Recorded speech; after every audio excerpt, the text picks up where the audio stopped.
Welcome to the Cashflow Project podcast.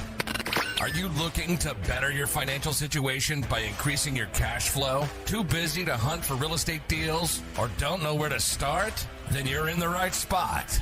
Join us as we dive in and talk about investing for cash flow using multifamily real estate.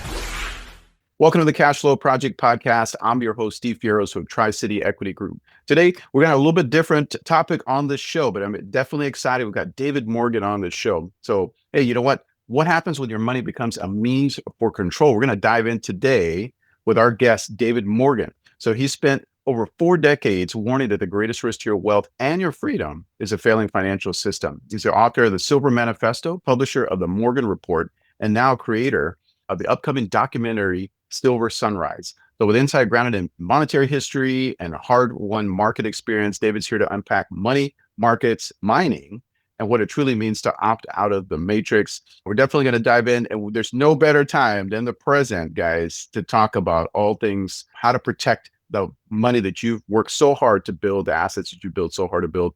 And this is just one facet of that. So David, welcome to the show. Steve, thanks for having me. Absolutely. Absolutely. No, my absolute pleasure to have you on the show. We were talking a little bit on the off camera, just about the value of family, the value of, hey, you know what? You and I are both investing into hard assets. We've had a lot of volatility over the last stretch, and this is not something that's been new, but it's just been exacerbated in the last 5 years. And so it's given us a real unique insight and glimpse into monetary policy. If you guys didn't study any of that before, obviously David can fill us in a little bit about this, but I would highly encourage you guys to dive into it because it's been on show the last 5 years. And so if you're not feeling that and you don't see that you need a way to be able to hedge against that, then I don't know what to tell you. You're probably listening to the wrong show, but you're in the right place. And so we're definitely excited to have David on and kind of dive in. But kind of for those of our listeners that may not be familiar with you and kind of the things that you've had going on, fill us a little bit more in your background. How'd you get started into working with precious metals and silver to get to where you are today, where you're making documentaries, which is amazing?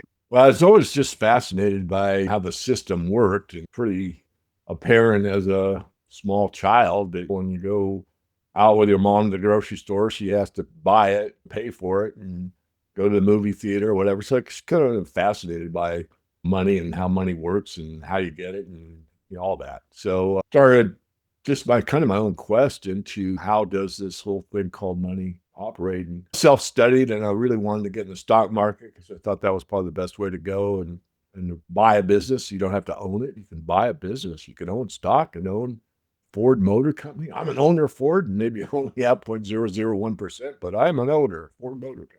So I pestered my dad, and he got me what's called the Uniform Gift of Minors Act. When I was 16 years old, you have to be 18 to sign a contract, as you know. But under that Uniform Gift of Minors Act, if your parents said okay, you could open up a stock account. So I did at 16.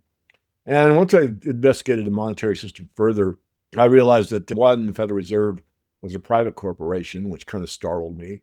And secondly, that fractional reserve banking works on a premise that basically they get something for nothing. The bank. So if you get a mortgage on a house, the loan is secured by the house. So the bank is in good position, but you actually create the loan for that house with your signature.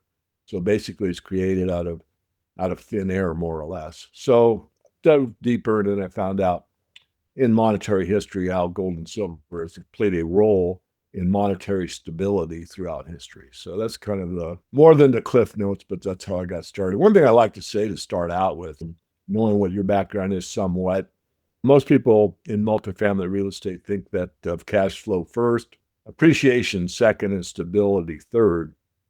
And I would say real estate probably is one of the ultimate hard assets, and that's smart. But what is often missed is that gold has quietly outperformed real estate over multiple time frames.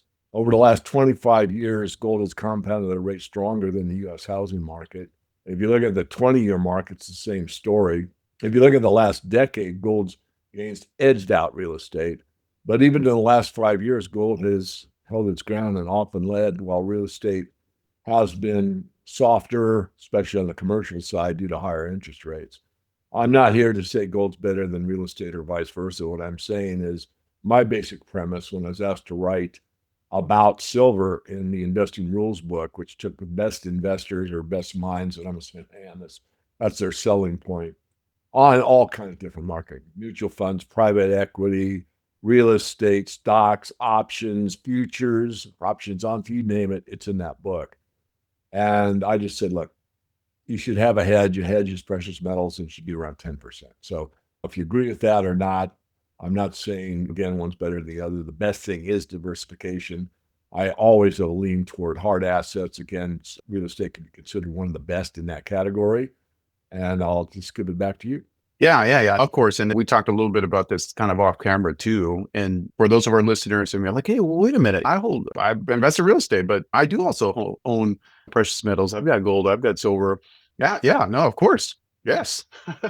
I've got some silver eagles sitting on my desk right here. Yeah. And it's one of those things where, and David, you mentioned it right there. It's like, okay, well, hey, you'd always recommend, hey, somebody at least keep 10% of their wealth, right? Of their net worth. And guys, if you're not tracking that, go download a personal financial statement. If that's not something that you're doing, and for one, it's fun, but it also gives you a really good snapshot of kind of where you are, right, in terms of your overall financial health. So David mentioned having 10% of your net worth, let's say, into precious metals. And a great way to start figuring that out is, hey, you know what, get yourself a personal financial statement. And it's literally just going to list out like, hey, what are my assets? What are my liabilities? What do I own? And okay, great. Oh, I do actually do have some gold. I do have some precious metals there. Perfect. Awesome. Okay. So increase your exposure there for a lot of us too. And I'd love to actually get your take on this too. Some people have kind of veered more into, let's say, digital assets, but in general, a lot of people like the use of, like for you specifically, precious metal, silver, gold. Gold has had a huge run. I know this last stretch. So for all my gold bugs out there, I know you guys have been happy with that because it's had a really nice run. But yeah, in general, what are the selling points, let's say, for precious metals in general, whether that be silver, gold, or any of the other ones that are out there, but those are the two big ones that most people are familiar with it. Kind of what are the selling points, let's say, versus real estate, just in that regard as the hard asset to own. You own most of your portfolio there that you mentioned into precious metals. I'm the flip side of that, right? The vast majority of mine is in real estate. Steel man the case for precious metals. Well, first of all, just to again lay the common ground, and real estate and precious metals are both tangible assets. They're not just numbers on a screen. They're real wealth you can see and touch.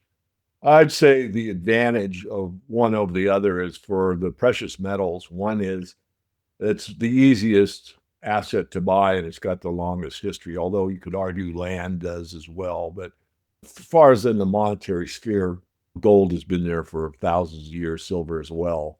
So they're the most liquid and direct in some cases. In other words, I can make a deal with you, Steve, to maybe buy a car from you and negotiate and say, look, I want to give you so many ounces of silver for your car. And yeah, and we could do that contract. So I don't even need to have the bank. Whereas in real estate, you're going to have to usually get a mortgage and prove who you are or your entity is and on and on. It's more cumbersome. So you can go anywhere pretty much worldwide. We'll just talk US for now and walk in with cash or a check into a coin dealer, and they're not going to do a whole background check or fill out a brokerage agreement or any of that stuff. You're just going to put cash on the table and walk out with silver gold coins. So it's the easiest, again, most liquid. I mean, if you go back to my background in aircraft, and all the fighter pilots have a survival kit underneath their butt when they bail out. And in that kit is some water, some stuff, but there's a gold coin. And that gold coin is because they can negotiate if they're behind enemy lines. You can use that gold coin to negotiate a lot of things. It could be escape, it could be freedom, it could be water, it could be food, it could be whatever. So I don't want to oversell it, but it is highly liquid. And then in times of monetary stress, that's what I've been focused on for the last several years, probably being over 40 years in the financial arena, but probably 25 years since I put the website up for everyone, that we're accelerating into the inevitable in a fiat currency system, the debt-based monetary system, which means that the purchasing power of your unit degrades over time. And that's because they print more of them. So whenever you have a huge volume of something, the price usually goes down. And that's what's happening. So to mitigate that, I've stressed precious metals. The other advantage is how it's very quiet. Real estate's out there and the government sees you're a rich landowner and I'm going to increase the taxes. or maybe the economy's going south in certain jurisdictions, say we're putting it on rent control. Or sometimes in some jurisdictions, it's like, we don't like the color. You got to put it into this because you're in the Southwest and you've got these three choices to paint it. And all of that rather bothers me as kind of a free market thinker, freedom oriented individual. That's me. Some would agree or disagree. It's certainly your choice. So there's, again, back to circling all the way back, Steve, it's look, you should have both. What the percentages are really up to you. And that the advantage is really is for the worst case scenario in an all out problematic system where there was a electrical grid failure for whatever, and you couldn't get to the ATM when you could use silver coins. And that's an extreme case. But you ask the question, I'll give you that kind of an answer, that there's lots of reasons to own it, but you really don't want to go all in.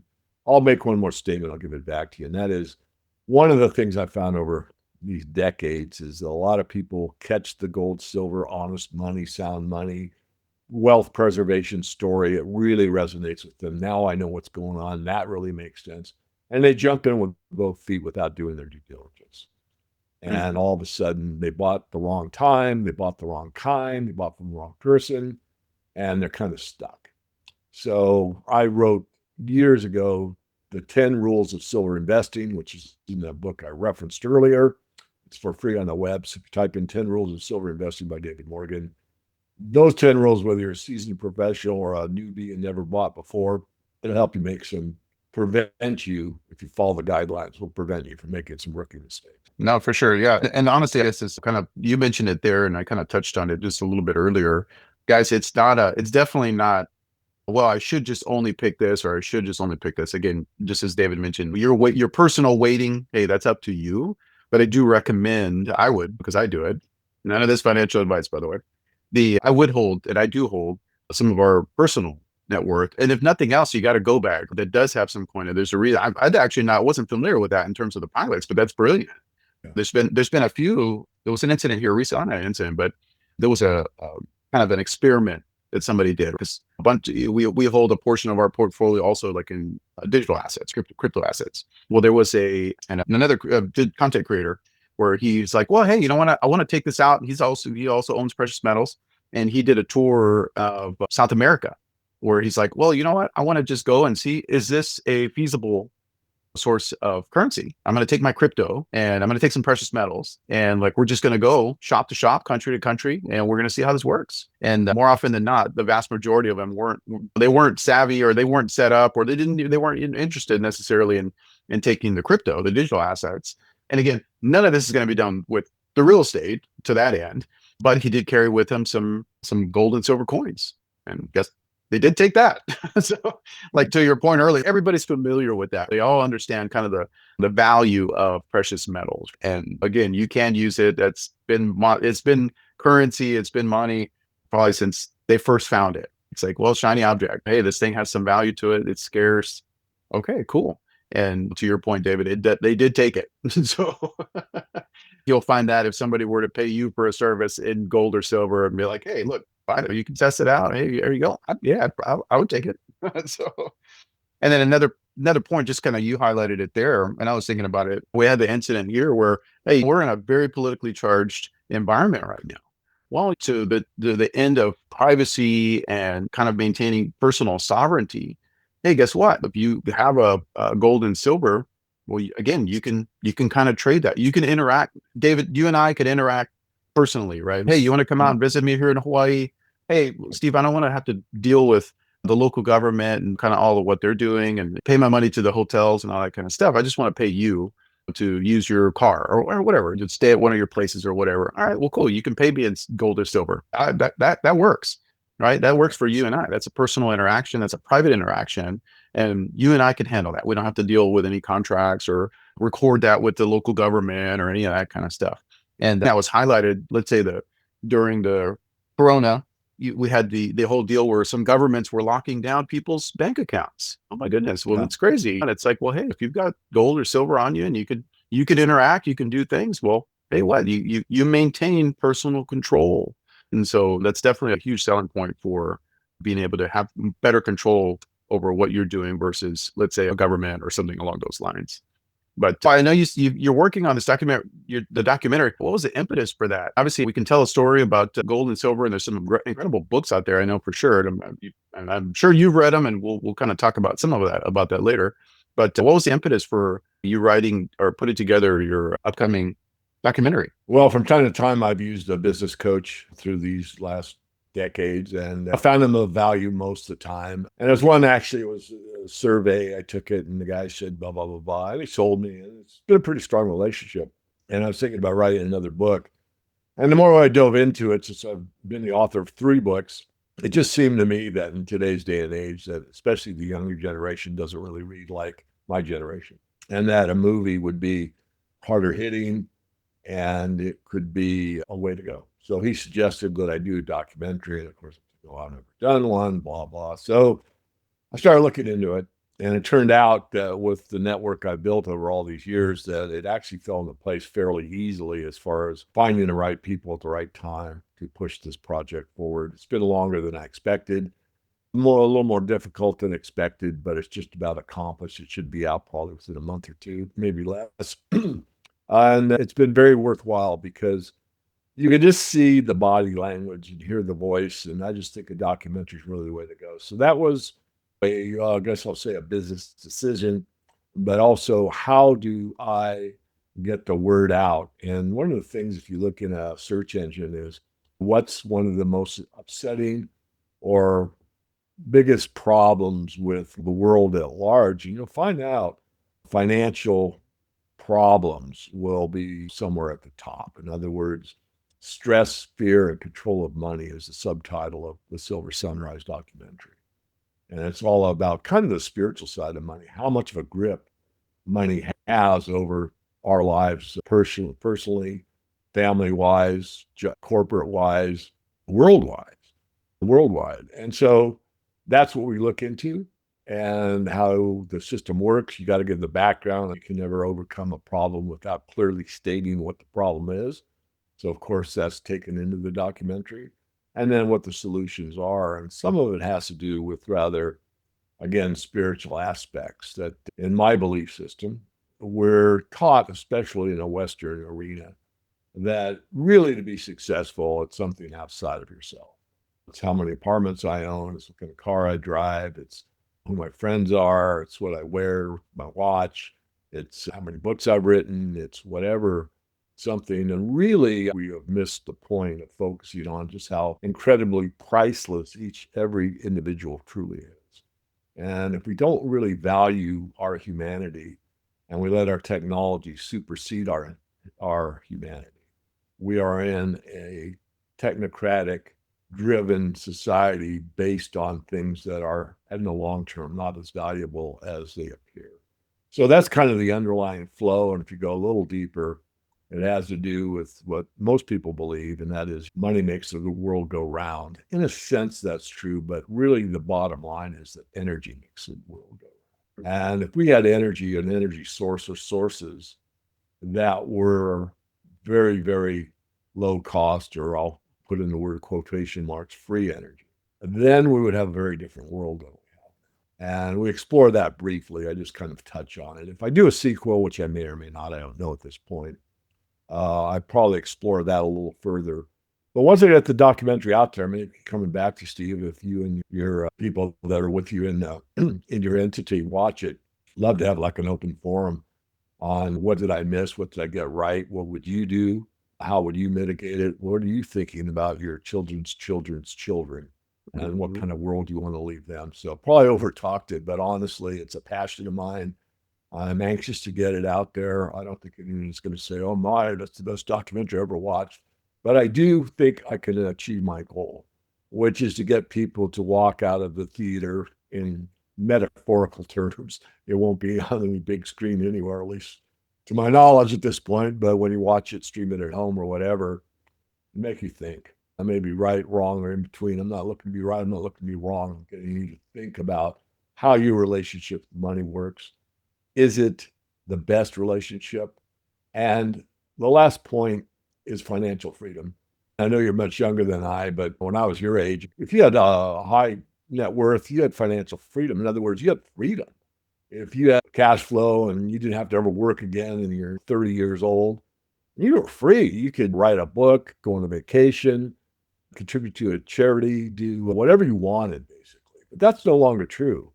The new monetary system, especially in China, which is the beta test for the world, you're based on a programmable money.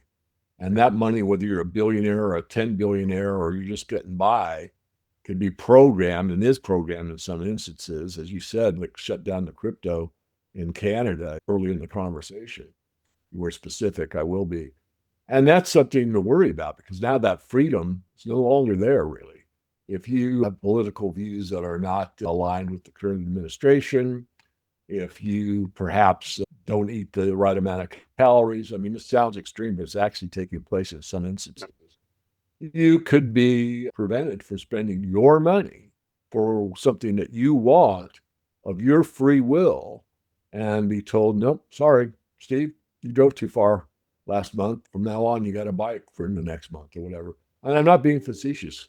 So that's something that concerns me. Yeah, and it is eye-opening for a lot of people because that's a challenge. And I'm sure this is part of the impetus for your, let's say, doing your documentaries. And a lot of why we do this show is like, okay, hey, we're just trying to open up the eyes of the listener base, those tuning in, those listening. Like, hey, for one, there's other options out there that maybe mom and dad didn't teach me. And probably they didn't know, right? And so, and we're also in a different system now too. As you were talking there, I'm like, let's say you from 40 years ago, 50 years ago, somebody had a good job. They could go work 9 to 5. They had the money to be able to take care of their home, have maybe mom's at home with the kids, and you could buy a place and buy a car and you're good. You can take care of your family. It's really not the case anymore. And so I see it as, this will kind of go back to some of the debasement of the currency. And for those of you guys that haven't, checked out Creature from Jekyll Island and kind of do a little bit of the study of Federal Reserve and how it's not really federal and it's not really reserve. It's a theft. It's a theft of your life energy. Hey, if it's taken you to put in your energy, your personal sweat, blood, and tears into earning $100, well, guess what? Like if the old way of thinking, well, man, if I just have some money in the bank, I can buy a car. If I just have some money in the bank, I'm good. I can keep it in the mattress and we're going to be good because, the value, you used to be able to trade it for silver. Like you could have it was a note that you could go and exchange for actual hard currency. It's not the case anymore. If you've got 100 grand sitting in the bank because you made some nice investments, guess what, guys? It's not worth 100 grand next year, right? And so it's a theft of, let's say our personal life energy. And so you've got to find ways to protect yourself, not only from that side, let's say the debasement of the currency, but David's talking about it there with, hey, political stances. Again, we're like hypercharged right now politically, but it's not just the US. Again, like there are controls from other countries and things that the governments are trying to implement in order to put a lid on or control what it is that you're trying to do. It's a scary thought, but it really is true. It is happening in different places. And so if you were to just stop, hey, I'm going to look around, kind of see what's happening in the world. And I would highly encourage you guys to do it. I mean, mind your sources. I would always say, like, I don't have a TV, so I don't like watching local news and all that kind of stuff. I pay attention to business, but dive into it. There's a lot happening in the world today. It's more visible than ever before, which is good for us if you know what to look at. If you're paying attention to the wrong stuff, maybe you just see the depravity of man and it goes down a dark hole quick. But be mindful. It's definitely some insurance in that way and protecting personal sovereignty. So yeah, no, I would highly encourage you guys to check out the resources that David's putting out, the Morgan Report, and of course his upcoming documentary. And yeah, I'd love to have you back on once that comes out. I'd love to check it out and kind of give you some feedback and just get a general take on how that came out. So yeah, excited to have that.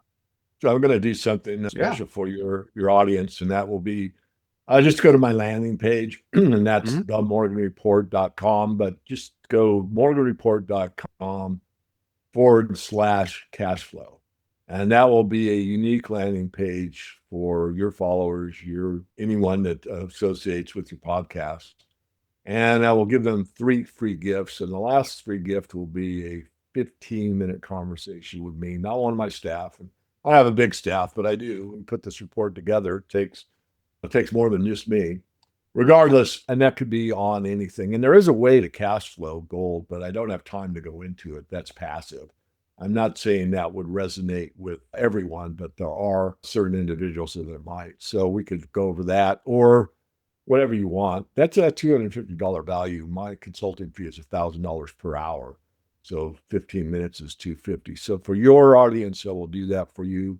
I'll probably limit it as far as time. I don't know.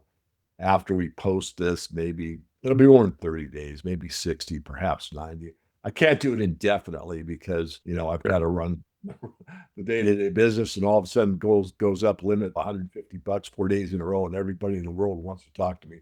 I am being facetious, but you get the idea. But I will do that for you. Awesome. Awesome. No, I appreciate that, David. Well, that's the point in our show where we jump into what we call our fire round, just a little bit more rapid fire, brief kind of Q&A. Is that something you're up for? I'm ready. Awesome. Awesome. Well, first question, what is the best book that you recommend other than for us real estate people? It's Rich Dad, Poor Dad, but it can be anything. It can be mindset. It can be business. It can be whatever you like. But do you have a go-to book that you recommend to people? I have several, but what came to mind is where I'm at. Money transcends everything. That's why I was so interested as a kid, because it's a global thing, whether you're using rupees or yuan or yen or euros, everyone's interested in their money. So one of the best places to start is What Has the Government Done to Our Money by Murray Rothbard. It's a very small book. There's a lot of information and knowledge in that book, but it's a quick read. So What Has the Government Done to Our Money by Murray Rothbard. All right, awesome. And guys, I would, again, if you're listening to the show, then you're very likely already kind of tuned in. But if you're not, and you're just thinking, real estate, that should be a good thing. Understand what's happening to the monetary supply. Like you really, really need to kind of be eyes wide open in terms of bettering your position and for your family too, even if it's not you. I'm good. Okay, well, think about what's happening with your kids and your kids' kids. David mentioned it earlier. And so, yeah, we want to be eyes wide open in terms of what's happening in the world around us. All right, next question. What would you consider your superpower to be? Probably perseverance. When I started the website, I made $6,000 on the web the first year. That's not early retirement. But it was such a passion, and I had savings. I was able to put money into the business. And by that perseverance and passion, I'll put them together. But I say the superpower is perseverance. It worked out and made a good living doing what I do and what I'm so passionate about. Awesome. Awesome. All right, next question. If you had a time machine and you could go back to visit your 20-year-old self, what advice would you have for 20-year-old David? Remember two things. One is the highest form of humanity that I've learned as an adult is being of maximum service to others and to balance. Remember balance. Don't overdo anything, be it investing, be it sports, be it entertainment, be it whatever. Find balance in your life, young man, and carry on. Awesome. And then the next question, for the busy working professional, somebody who's trying to work towards financial freedom, what advice would you have for them, especially now? Well, I'm going to contradict myself a little bit here. And I would say it goes with the perseverance. When it's required, be able to go the extra mile, be able to work those 10-hour days like I did in the beginning.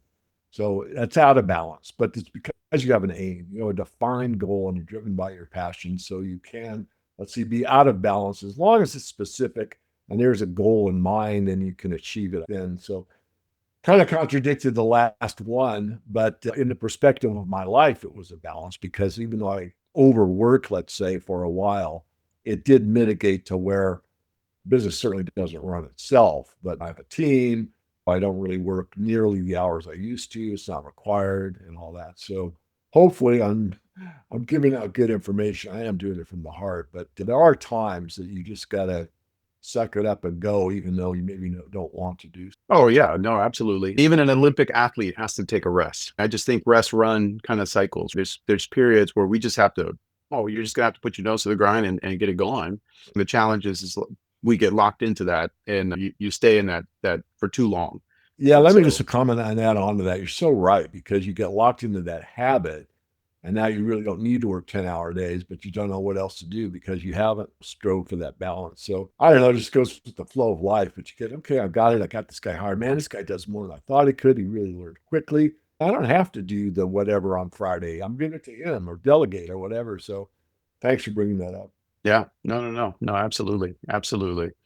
And then if our audience wants to reach out to you, what's the best avenues for them to do that?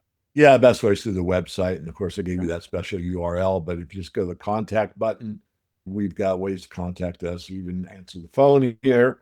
And then lastly, if you go to the About tab, if you go to the About tab, you can scroll down, read my bio. You can skip that, but scroll slightly down, and there is a movie documentary called The Four Horsemen Film, and it's free. You can just click there and watch it on your phone or your device.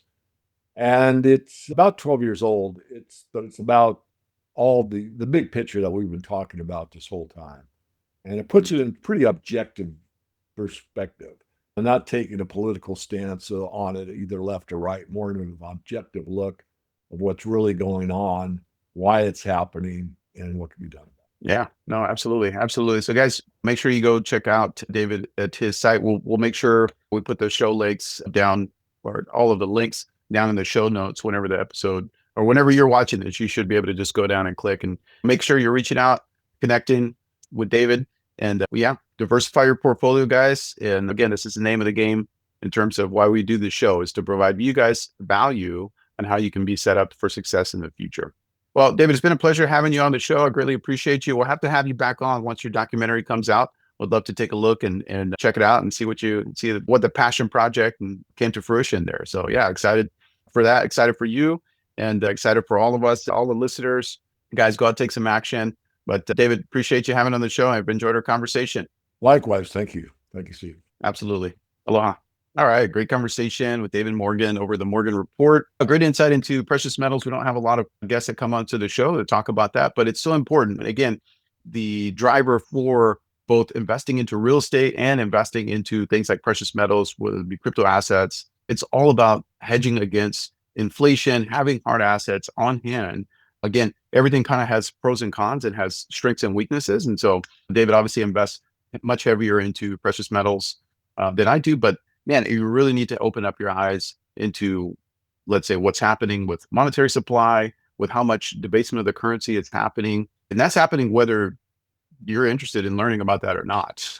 So you need to own hard assets in order to hedge against that. And so that's definitely an option for you. So go check out David over at the Morgan Report. Guys, if you're interested in connecting with us, you can go to tricityequity.com. You can learn more about how we invest into real estate in order to hedge against inflation, how to have income and passive income, and to build up your net worth. So we'd love to have a conversation with you. You can go to tricityequity.com to learn more. If you're a local investor here in Honolulu, you're welcome to come out and join us. We have meetups every month. So we'd love to come and meet you in person and put a name to the face, or face to the name rather, and shake a hand and just connect with local like-minded investors. Again, you're not going to be able to have these conversations with necessarily your coworker or your family members. And I get that. And I've heard that many, many times. It's uncomfortable to do it. And so you want people around you who are interested in seeing you succeed and who you can help each other. Your network is your network. And so definitely connect with local like-minded investors. So if you're here, we'd love to meet you. Go check us out on Facebook, Honolulu Multifamily, more. If you guys are finding value in the podcast, like and subscribe to the show, leave us a 5-star review. We'd love to be able to continue to bring on great guests for you guys and provide you value. Well, that's it for me today, guys. Go out and take some action, whether that be buying some silver and gold, which you can do pretty easily, or again, set up a call with me or with the team on our site, or just go network with some new people. Go, check out an ebook, go listen to some other great content or some of our previous episodes. But that's going to be it for me today, guys. We'll catch you on the next episode. Aloha.